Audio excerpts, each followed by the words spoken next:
si Thomas Kuhn ya. Nah, padahal bukunya ada saya pinjemin. Ya, Dek, buku saya ada sama siapa sekarang? Sama Azal, Pak. Oh iya, oke. Ada di fotokopi atau dibaca sempat? Udah siap di Tentang paradigma menurut Thomas Kuhn ya di buku itu. Ya, atau cari di internet juga boleh versi yang lain. Itu salah satu kata kunci juga sih dalam melihat definisi perspektif paradigma, ya namanya paradigma itu perspektif ya dalam pandangan Thomas Kuhn. Yang melihat perkembangan teori ya dan pengetahuan itu dalam 3 periode, 3 proses namanya. Proses normal ketika pengetahuan dalam pandangan paham positivisme ya, yang melihat perkembangan teori dan pengetahuan itu berdasarkan hasil pengamatan secara empirik, kemudian diteorisasikan ya secara deduksi. Jadi proses perkembangan teori dan pengetahuan itu terjadi secara evolutif ya dalam kondisi normal gitu. Nah, itu kondisi normal itu yang menjadi dasar dalam cara pandang teori-teori modern yang biasa lah. Nah, kemudian menurut Thomas Kuhn lagi ada namanya masa kritis ya, ketika teori dan maupun teori yang kemudian menjadi pengetahuan itu tidak bisa menjawab sebuah fenomena. Jadi teori itu sudah bisa melihat sebuah fenomena baru, sehingga itu dikatakan dengan titik kritis namanya. Nah, titik kritis itu kemudian jadi anomali, ya. Nah, dari anomali itulah jadi muncullah teori yang sama sekali baru, yang bukan merupakan hasil dari akumulasi pengetahuan maupun teori yang sebelumnya. Di dalam tradisi normal pengetahuan itu merupakan hasil akumulasi dari pengetahuan ataupun teori-teori yang sudah ada sebelumnya secara evolutif. Jadi tumpukan-tumpukan itu jadi sebuah teori baru atau pengetahuan yang utuh lah gitu. Tapi ada masa kritis namanya, anomali karena kata Mas Kuhn. Nah, ini anomali inilah kemudian memberikan sebuah proses yang mengubah teori itu secara radikal namanya. Itu karena itu disebutkan sebagai revolusi. Ya, revolusi kan perubahan cepat gitu kan. Dan betul-betul tidak berdasarkan pada pengetahuan yang lama tadi. Jadi betul-betul istilahnya clear cut ya, dia memutus rantai dengan pengetahuan yang sebelumnya. Walaupun belum tentu juga yang baru ini tuh, yang lama ini tidak bermanfaat. Jadi selama teori itu bermanfaat, selama itu dia tetap berlaku kan.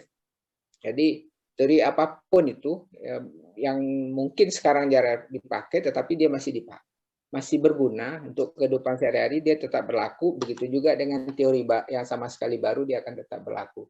Nah, beragam inilah yang dikatakan Thomas Kuhn itu sudut pandangnya, yang membentuk pengetahuan, yang kemudian pengetahuan diakumulasikan dia menjadi teori, termasuk teori arsitektur ya, nah, beragam teori tadilah yang secara garis besar dikatakan sebagai paradigma. Paradigma sama Stephen Choi tadi ya, yang adik-adik gali dari akar dari bahasa Latin dan Yunani tadi. Jadi itu mungkin jadi beragam sudut pandang itulah yang diakui dalam apa yang kita namakan sebagai paradigma. Jadi sesungguhnya kita itu pengetahuan itu sebenarnya tidak saklek ya, maksudnya tidak hitam putih. Jadi ada pengetahuan yang benar, ada pengetahuan yang salah, bukan seperti itu. Nah, dalam konteks filsafat Barat yang positivisme ya, yang kita namakan sebagai modern tadi, modernisasi itu adalah ada clear cut bagi dia, ada yang salah, ada yang benar gitu. Nah, padahal dalam pandangan paradigma ya, kalau dalam definisi paradigma itu nggak ada yang salah benar, sudut pandang kita aja yang berbeda-beda. Nah, itu dikatakan tadi juga dijelaskan oleh kelompok penyaji juga yang sebelumnya gitu. Cuma yang menariknya tadi Mas Kunto adalah scientific revolution-nya itu, bahwa ada titik-titik kritis tertentu di mana teori itu tidak, jadi pengetahuan mungkin termasuk dengan arsitektur yang tidak bisa menjelaskan suatu fenomena. Nah, itulah dikatakan sebagai apa namanya, scientific revolution, paradigma. Jadi revolusi sains terhadap pengetahuan ya, paradigma pengetahuan. Sama mungkin kita titik kritis itu sama ketika munculnya, saya sudah singgung tentang di dalam ilmu pengetahuan positif ya, terutama fisika ataupun di fisika terutama astronomi kan, penemuan baru atau fenomena baru dari hukum mekanika klasik ya, yang digagas oleh Newton, ternyata tidak bisa memahami perilaku atau fenomena dalam dunia subatomik ya, dunia mikro, dunia atom, ataupun dalam dunia yang makro, dalam tataran galaksi dan sebagainya yang skalanya nggak besar, itu nggak berlaku hukum mekanika klasiknya si Newton, yang berlaku hukum mekanika kuantum gitu. Itu beda sekali Pak ininya, sudut pandangnya. Nah, itu dikatakan dengan titik kritis yang dikatakan paradigma scientific revolution oleh Thomas Kuhn. Begitu juga dari era modern ke postmodern gitu kan, atau dekonstruksi juga, atau dari era tradisional gitu kan ke era modern. Ada transisi revolusi namanya. Revolusi sains, itu yang dikatakan scientific revolution, paradigma menurut Thomas Kuhn. Nah, tadi ada tahapan-tahapan itu, bukan berarti yang lama itu tidak sahih, sama-sama sahih gitu, selama dia masih dipakai. Nah, itu beragam paradigma itu yang diakui. Jadi beragam sudut pandang, beragam metode, beragam pengetahuan, beragam teori itu dihargai dalam posisi yang sama oleh Thomas Kuhn aja. Dan definisi paradigma kan juga seperti itu. Ya, paradigma itu adalah sudut pandang, kan? Kalau kita tidak pernah melihat sudut pandang yang berbeda, biasanya kita menganggap sudut pandang kita yang paling benar gitu kan. Seperti istilahnya ada pepatah seperti kata dalam tempurung ya. Ya, kalau nggak pernah kita berada cuma di satu kawasan dan seterusnya ya, nggak pernah berkomunikasi dengan yang lain dan sebagainya, pasti kita menganggap kita yang paling benar, kita sebagai pusat dan sebagainya. Nah, itu yang intinya seperti itulah. Nah, dalam paradigma culture ini ya kalau kita lihat secara umum, sudut pandangnya adalah sudut pandang tradisional ya, pramodern sih sebenarnya kan. Pramodern kalau saya baca bukunya strategi kebudayaannya Van Porsen itu ada tiga evolusi ya. Ada era namanya era mitologi, era mitos. Nah, ini yang dikatakan tradisional tadi, culture. Kemudian ada era ontologis, ya, era rasional. Nah, kemudian era fungsional. Era fungsional ini lebih kepada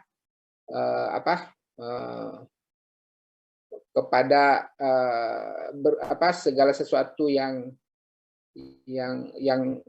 kita lakukan itu, teori itu selama dia berguna maka dia akan dipakai. Sila ada paham dalam tradisi filsafat namanya pragmatisme gitu kan. Di era fungsionalnya ada pragmatis, selama dia berguna ya apapun dasarnya tetap dipakai. Nah, kalau mitologis itu ya tadi memandang tadi manusia itu adalah mikrokosmos sebagai bagian dari makrokosmos. Jadi sebuah kesatuan yang holistik ya. Jadi banyak ritual, banyak apapun. Seperti tadi para undagi ya. Nah, ada kasus di Bali tadi, arsitek sebagai undagi yang melakukan proses berarsitektur itu banyak ritualnya ya, banyak upacaranya dan seterusnya. Walaupun kalau kita telusuri sebagian dari tradisi itu dalam tanda kutip kita anggap itu mitos, tetapi kadang-kadang masih bisa dirasionalisasi gitu. Ya kenapa dia seperti juga sama Feng Shui, banyak hal yang setelah dirasionalisasi masuk akal gitu. Cuma kadang-kadang banyak yang mengatakan bahwa pengetahuan-pengetahuan orang dulu karena dia berlangsung evolutif dan berulang itu merupakan proses uji try and error dalam waktu yang lama gitu kan. Dan pengetahuan itu sudah menyatu dengan tubuh dan tradisi dan pikiran. Kadang-kadang nggak perlu dipertanyakan sehingga dia dianggap sebagai sesuatu yang sudah terberi. Dalam pengertian terberi ini ya udah nggak perlu dipertanyakan. Nah orang kadang-kadang takut mempertanyakannya. Buat mitos-mitos untuk menjaga supaya pengetahuan yang dijadikan mitos itu dia terjaga sepanjang waktu lah. Nah, walaupun itu masuk akal sih sebenarnya, seperti tradisi motong kalau di Aceh di banyak tempat itu kalau membangun rumah cari pohon, maka biasa dia motong di musim kering, bukan di musim hujan. Nah, tapi kadang-kadang itu nggak diceritakan kenapa itu udah jadi mitos. Ya, berhubungan dengan mistik dan seterusnya lah gitu kan, ada cerita-cerita legenda dan sebagainya. Tetapi itu masuk akal dalam logika rasional kalau dilihat dari sudut pandang paradigma rasional gitu. Jadi karena musim kering itu pasti kadar air di dalam kayu itu kan sedikit sehingga dia akan lebih kuat, lebih awet dan sebagainya. Nah, sama juga tadi ada hasta kosala yang ada di Bali itu kan, ada aturan-aturan itu. Ada beberapa riset juga termasuk dengan Feng Shui itu ada masuk banyak yang masuk akal juga, seperti mitos di dalam tradisi kita kenapa dilarang duduk di atas tangga gitu kan ada tuh dilarang, ada mitos macam-macam, tapi masuk akal kan, kenapa duduk di tangga, orang tempat lalu lalang kan mengganggu gitu. Nah disitulah rasionalisasi, tapi itulah katakan paradigma tadi kan sudut pandangnya bisa berbeda. Nah sudut pandang yang di mitologi tadi yang dikatakan culture ini memang dia adalah pengetahuan yang lain ya. Jadi adalah pengetahuan yang lain, metode pengetahuan yang lain yang sudah menyatu ya sehingga nggak perlu digugat gitu. Dia jadi kepercayaan. Jadi kepercayaan jadi keyakinan gitu. Karena nggak pernah menggugat. Karena ya tadi saya katakan prosesnya evolutif sekali, panjang sekali. Nah, kalau di paradigma rasional, ya tadi kan modernisme itu kan paradigma. Sifatnya universal, clear cut, ada hitam, ada salah dan benar. Gitu.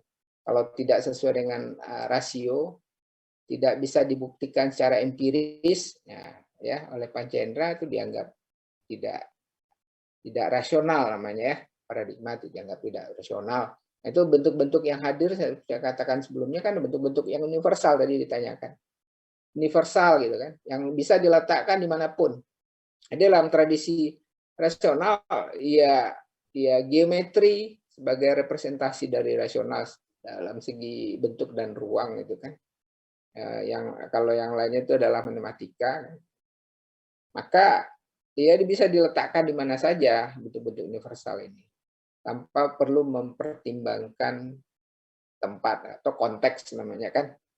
Nah, konteks itu nggak perlu, karena kita lihat bentuk bangunan di era modern kan biasa geometri murni, ya, bentuk yang paling efisien itu di geometri itu adalah bentuk grid ya, bentuk grid, kotak gitu kan, segi 4, bujur sangkar dan sebagainya gitu.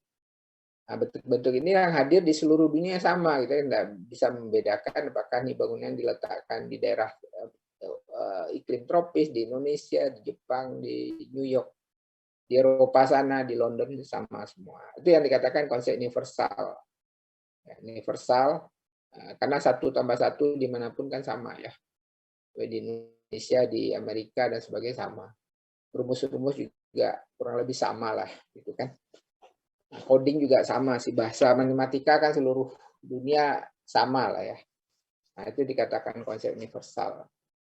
Sehingga geometri yang mewakilinya geometri murni lah ya. Nah, kalau di paradigma culture tadi yang hadir tadi bentuk-bentuk yang organik ya.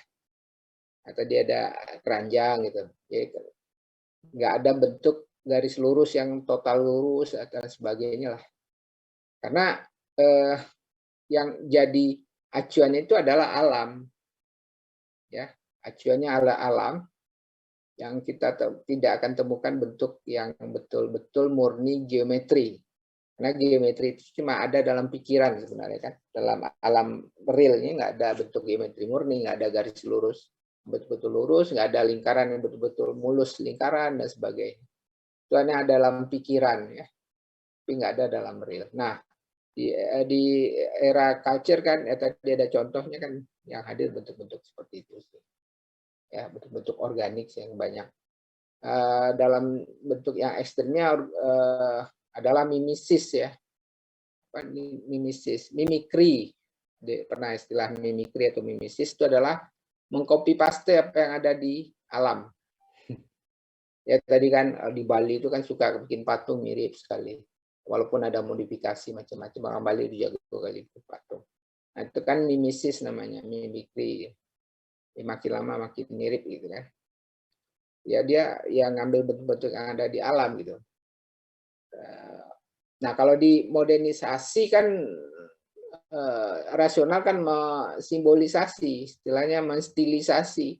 Paling tidak dia menstilisasi, menyederhanakan bentuk yang ada di alam. Jadi kepala kita sebenarnya nggak bulat, ya nggak aja bulat, atau bulan gitu kan, dia nggak aja bulan itu seperti bola, padahal nggak persis kayak bola gitu, bukan bola mulus lah gitu kan. Nah gitulah namanya apa,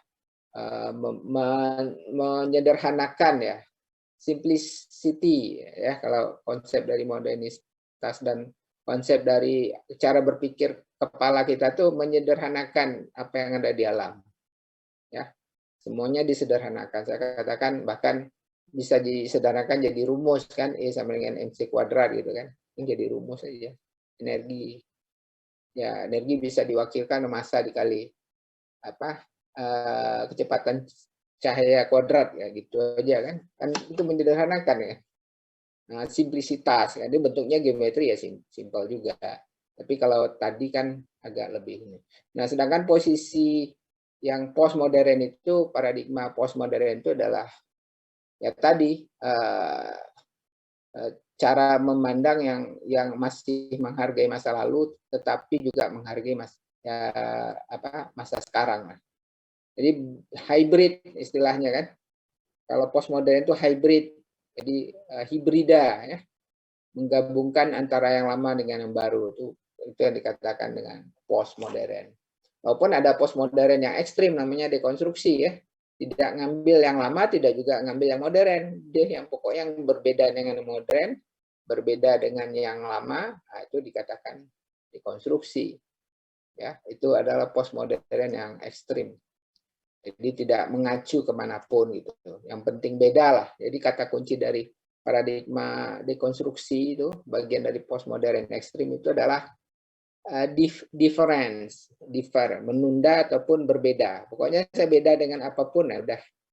Kalau orang kepalanya di atas, sekarang kaki saya di atas. Kalau orang balik lagi kepala di atas, saya balik kaki ke bawah gitu kan. Nah, itu namanya dekonstruksi. Beda. Kalau ada hitam, ada putih, dia nggak mau hitam, nggak mau putih, ya abu-abu dibuatnya kan. Itu dekonstruksi. Ada laki-laki, ada perempuan gitu kan. Nggak mau ada laki perempuan yang dibuatnya. Kalau apa istilahnya, bukan G ya. Laki-laki seperti perempuan, perempuan seperti laki-laki. Nah itulah in between. Di antara dua. Jadi konsepnya kan dekonstruksi in between. Di antara hitam dan putih, antara laki-laki dan perempuan, di antara yang tua dan muda, dan seterusnya lah. Pokoknya beda deh gitu. Karena itu kata kuncinya difference. Dari tulisannya si Derrida ya, Jacques Derrida, orang filosof dari orang Prancis keturunan Aljazair lah. Nah itu dekonstruksi ya. Sedangkan kalau postmodern yang tidak terlalu ekstrim ya tadi menggabungkan ya, hibrida ya, yang lama dengan baru. Oke. Nah, yang menarik kemarin saya cerita tentang bagaimana dengan Jepang gitu kan. Nah, Jepang yang menariknya proses culture-nya itu mirip dengan postmodern ya. Prosesnya itu bahwa budaya itu merupakan sebuah proses yang tidak final ya. Ya pada hakikatnya arsitektur itu bukan sebuah proses yang final juga ya. Dan budaya bukan sebuah proses yang sekali jadi atau bukan sesuatu yang sudah jadi. Sebuah proses yang selalu menjadi. Jadi tahu kan pengertian proses yang selalu menjadi itu adalah ya udah perubahan itulah yang dikatakan sebagai apa ya budaya gitu dan seterusnya lah. Jadi cuma masalah apakah perubahannya itu terjadi dengan cepat atau lambat gitu kan. Nah, kalau cepat dia jadi revolusi tadi, kalau lambat dia jadi evolusi. Pada intinya tetap berubah. Karena sesuatu yang tidak berubah itu adalah perubahan itu sendiri kan gitu. Menurut kata-kata bijak gitu kan. Jadi sesuatu yang tidak berubah itu adalah perubahan itu sendiri. Sama juga kita ini biar berubah gitu kan. Sepanjang waktu kita berubah, kita yang sepersejuta detik barusan yang lalu tuh adalah kita yang sedikit berbeda dengan kita yang sekarang gitu kan. Nah, jadi selisihnya sepersejuta detik itu udah berubah kita, baik dari segi mungkin metabolisme tubuh kita, dari pengalaman kita, konteks kita dalam lingkungan dan sebagainya itu adalah kita yang selalu dalam proses berubah, gitu. Dalam proses mengada. Jadi kata kerja menjadi kata kunci, ya. Culture juga sama gitu kan, pengetahuan juga sama, paradigma juga sama. Jadi prosesnya selalu berubah. Problemnya adalah berubah cepat atau berubah lambat gitu kan. Nah, nggak masalah berubahnya apakah lebih baik atau lebih buruk itu kan relatif juga kan. Apakah dipandang perubahannya lebih baik atau lebih buruk. Tapi intinya semuanya berubah. Nggak ada yang tetap gitu kan. Nggak ada yang tetap. Yang mulai dari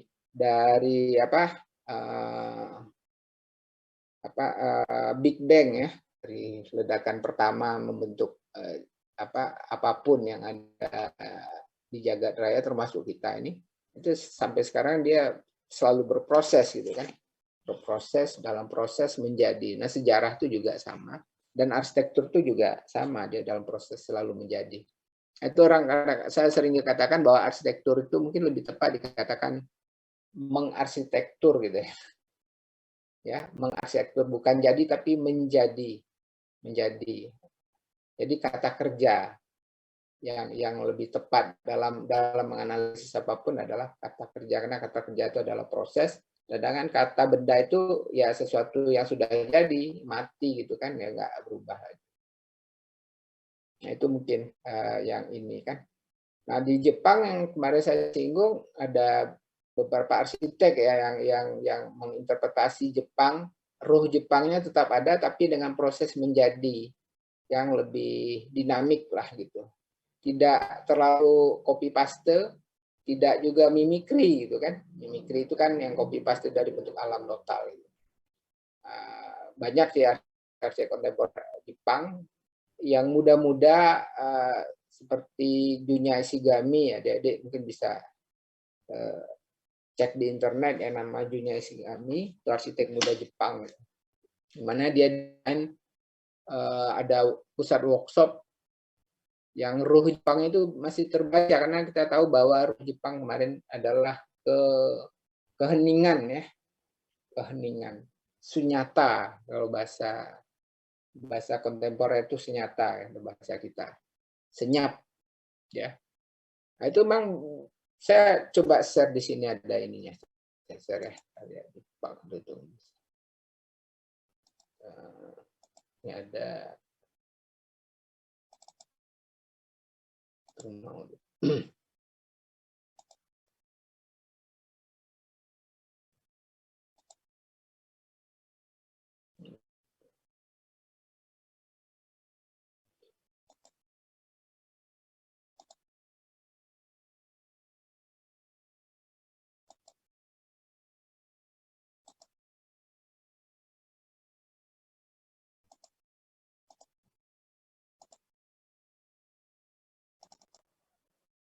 kelihatan ya.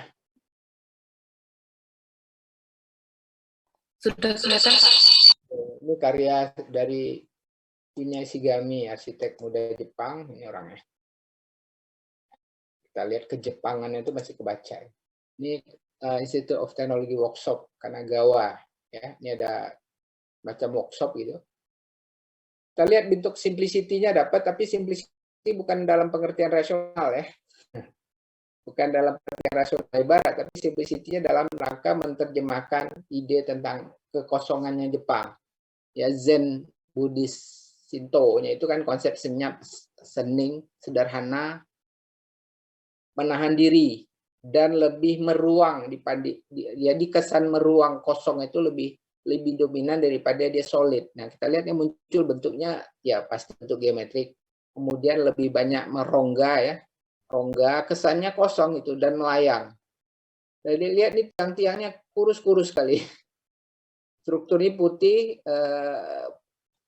ada taman-taman di dalamnya, tanah pohon-pohonnya pun sederhana. Ini ada lihat tiangnya ringkih sekali nih. Ringkih, bahkan ada yang ini orang kalau lewat di sini pengen pegang ini. Tangan kita iseng mau megang tiang-tiang kurusnya ini. Jadi kesannya melayang gitu. Rongga, sunyata, ya. Hening, sederhana dan seterusnya.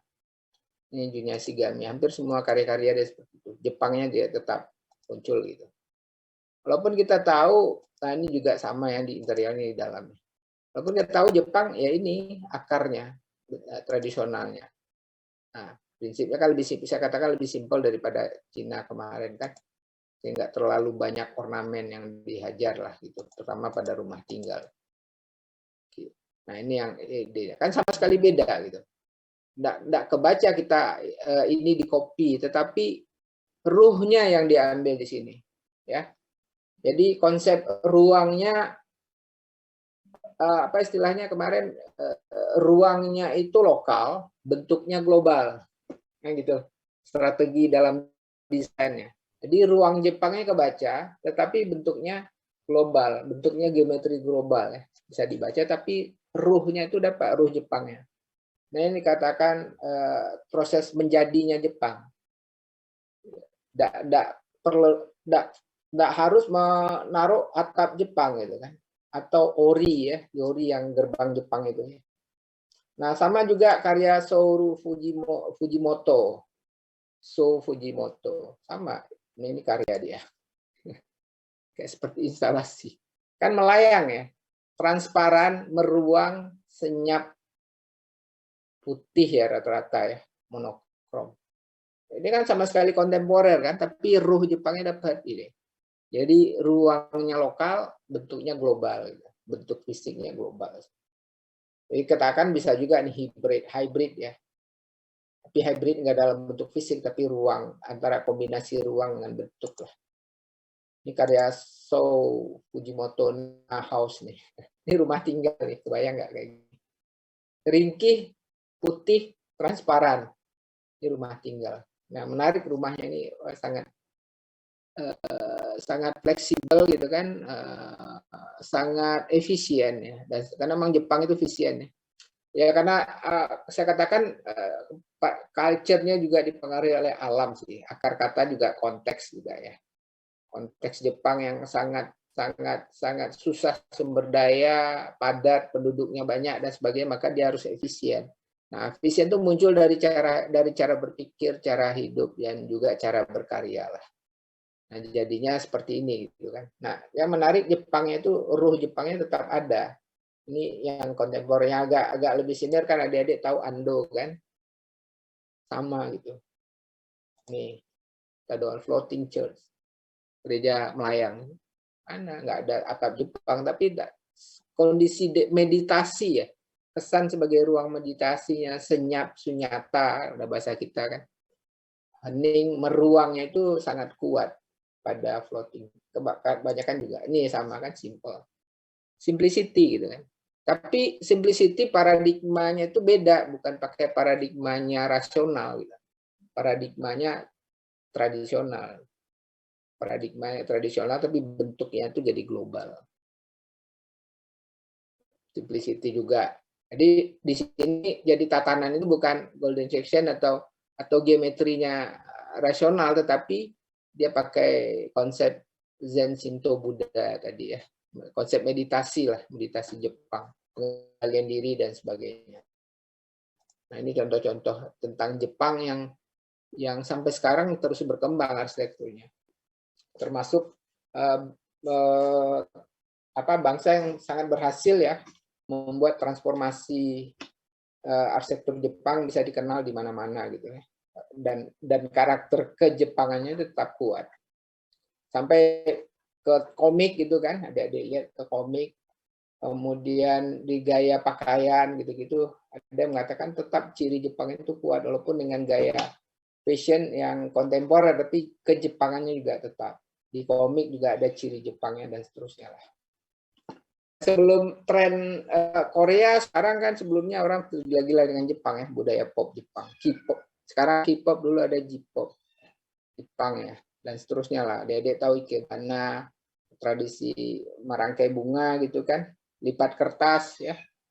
Jepang itu sangat terkenal dengan tradisi lipat kertas, kemudian taman-taman kering gitu ya.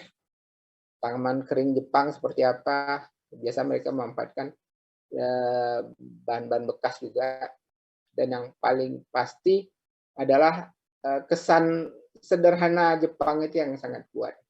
Kesederhanaan bentuk, bukan dalam pengertian sederhana from follow function ya, less is more-nya si ini Van der Rohe ya, tetapi less is more-nya itu basinya itu adalah kepercayaan tentang asli Jepang ya, budaya Zen, Shinto, Buddha, Zen, Shinto, Buddha.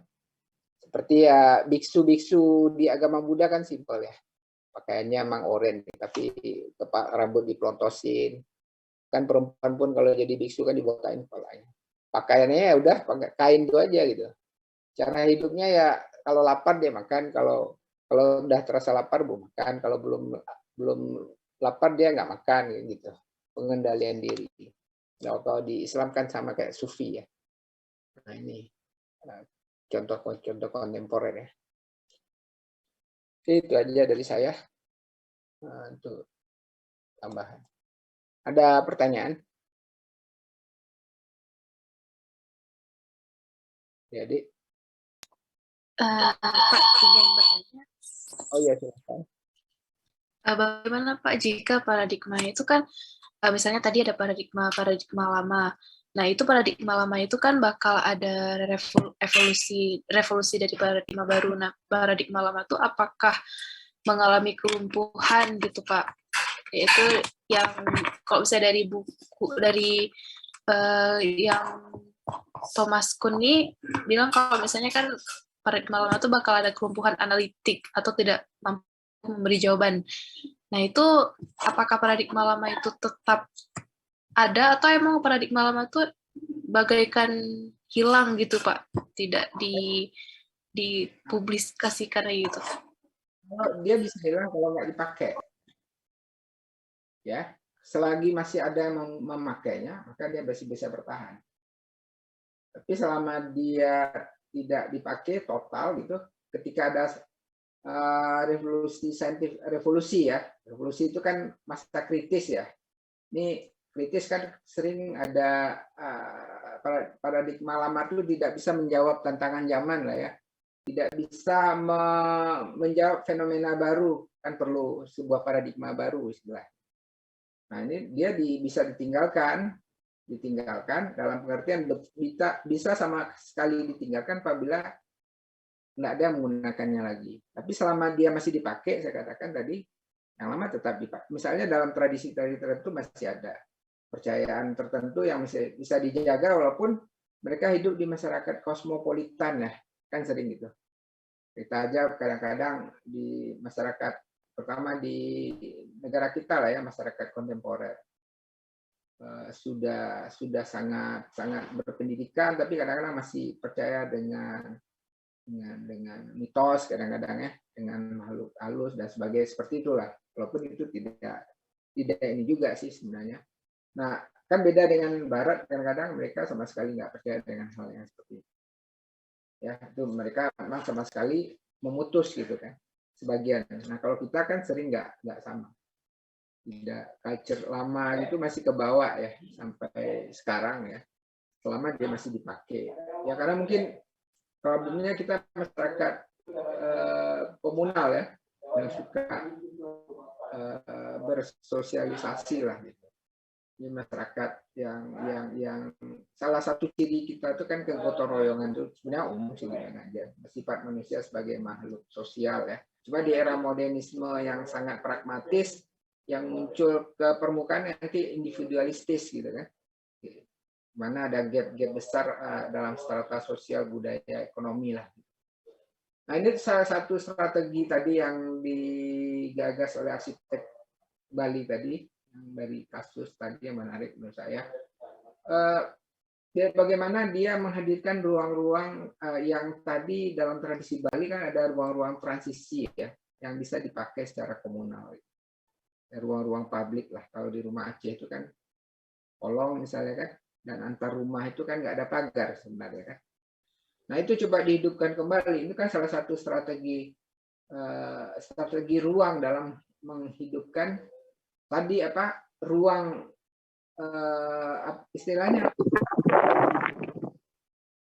global gitu ya. Jadi ruang lokal bentuk global. Jadi kita menghadirkan ruang-ruang yang karakternya sangat lokal tapi dengan bentuk yang global.